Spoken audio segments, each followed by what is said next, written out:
And now, News Channel 10's 24/7 local weather first alert forecast, sponsored by Generator Supercenter of Amarillo. Well, good evening and happy Sunday. I hope you're having a great end to your weekend. We had a pretty hot end to the work week, but thankfully our next weather maker, we've got some cooler temperatures and rain chances both coming to the Panhandle, so we've got some relief on the way.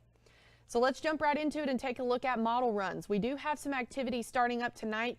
Now, models are starting to get a little bit finicky because the air in the Panhandle is pretty stable today. So right now, models are still wanting to favor the northern half of the Panhandle for most of this activity.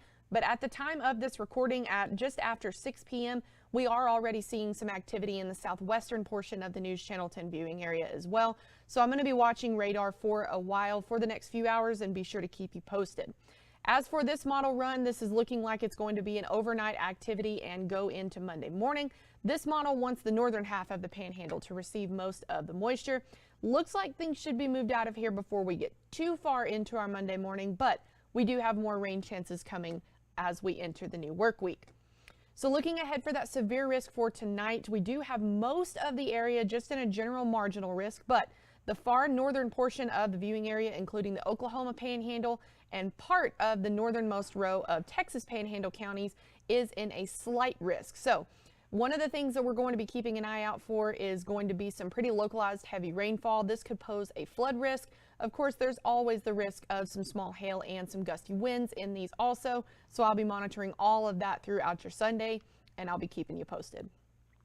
As for overnight, some of us are already going to see a cool down as we go into the nighttime hours, with a low of 58 in Clayton, whereas Childress has a low of 72. So some places will take a little bit longer to see those temperatures really start to cool down, but Monday's temperatures are looking much better than what we saw on Friday. A lot of the area with highs in the 80s. Clayton has a high of 79, Childress 94, so we may have a few places that are outlying that 80-degree range, but again, much better than the temperatures that we saw on Friday. Now, Monday also has some rain chances in store, so this model run is jumping ahead to Monday at 5 p.m. You do see some activity out of our viewing area to the west in New Mexico that will move into the area as we go later into the nighttime hours. This model wants the southern half of the Panhandle to get some moisture tomorrow, so we will continue to be keeping an eye on things. This is 10 o'clock tomorrow night. This looks like another overnight activity that could go into Tuesday morning, but full disclosure, we will have several model releases before we get to Monday evening, so we're going to be keeping an eye on things, and this exact radar is subject to change due to what the models see with conditions, but we will be keeping you posted. So as for your 7-day supercast, 60% chance for some showers tomorrow. Pretty good chance, pretty good model agreement on some sort of activity for your Monday. Those could go overnight and into Tuesday, but after Tuesday, things really start to taper off in the way of rain chances. Looks like those temperatures are going to come back up as we round out the work week, and we could see some more 90s back in the Panhandle here very soon.